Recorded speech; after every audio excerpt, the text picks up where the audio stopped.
How was your childhood growing up? It was tough. Yeah. It was tough, yes.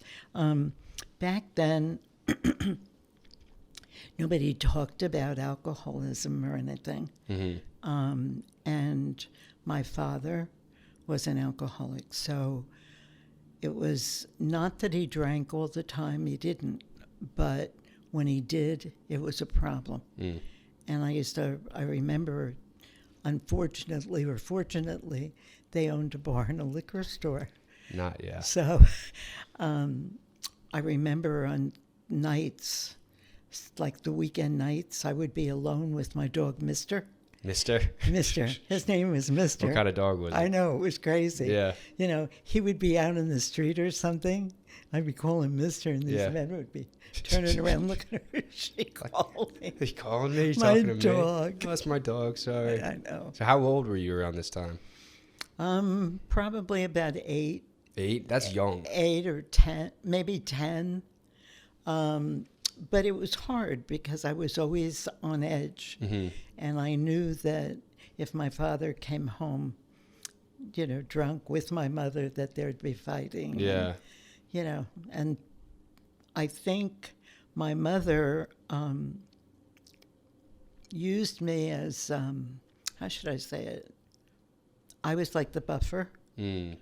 And, you know, she tried to get him to stop drinking if he loved me. Yeah. Well, I knew he loved me. Yeah.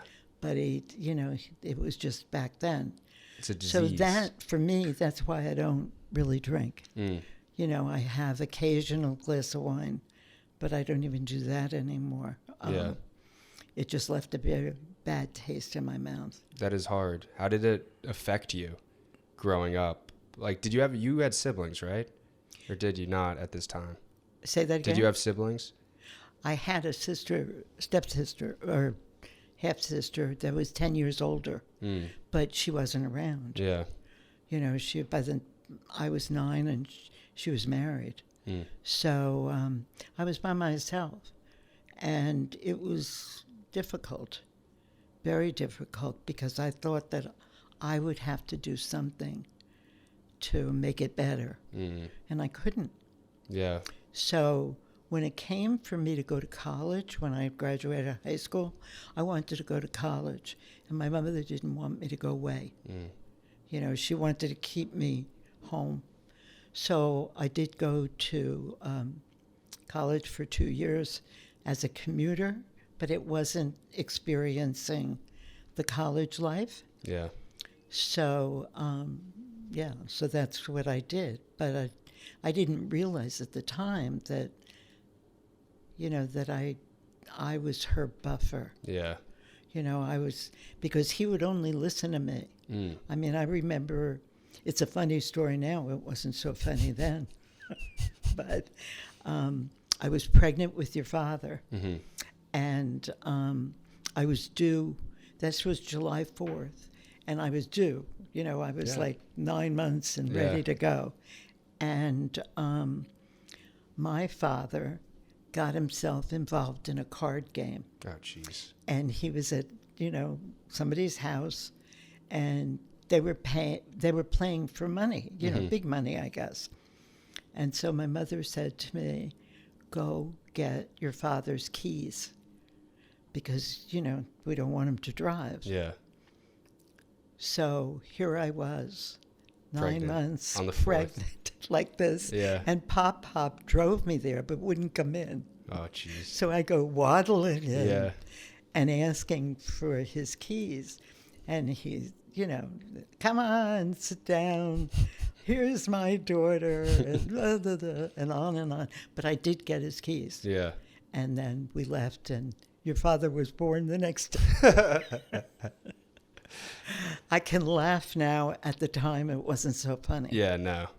It wasn't so funny. But it broke my heart that he drank like that. Yeah. You know, and then he did crazy stuff. He was in the bar one night, and I guess there was a pilot there, and he had his license, and he had a plane or whatever, and they were all drunk, and they ended up flying to Georgia. Oh, jeez. And he called my mother, when he, because back then no cell phones, Mm-hmm. so no communication. He didn't let her know that he was going, and Yeah. just the two of them were running this business. Mm-hmm. Calls my mother from Georgia and said to my mother, she said, "Where are you?" She was furious. Yeah. And he said, "I'm in Georgia." And she said, "What are you doing in Georgia?" "I came down to get you pecans." He said. And with that, she said, "I hope the plane crashes." Oh, jeez. So he had to get drunk again to get back on the plane Yeah. to come back. Oh my gosh. That's a lot. How did that make you feel as a kid? I'm sorry? How did that make you feel as a kid? Helpless. Yeah. I just wanted it better. And it made me realize what I wanted in a family. Mm. And this wasn't it. Yeah. Because I was alone. I grew up alone. I wanted a lot of kids. Mm-hmm. I wanted to make my kids feel welcome, Mm-hmm. Because I could never have my kids or my friends over after school because my father was always working. Yeah. And he would come home in the afternoon and go to sleep. And I would come home from school and I had to be quiet. So I could never have friends over. So I decided then, that I was going to have a different kind of a life. Yeah. So how did you work through that? Did the forum help you understand your past more? Yes. I think that I was able to understand more of what was the dynamics. And the forum also helped me deal with what I was dealing with my own family in life. Yeah. They were, your father was 12, almost 13, I think. Aunt Leanne was a little bit older, and Uncle Jimmy was 8. Mm-hmm. And it just made such a it brought a calm over me that was never there before.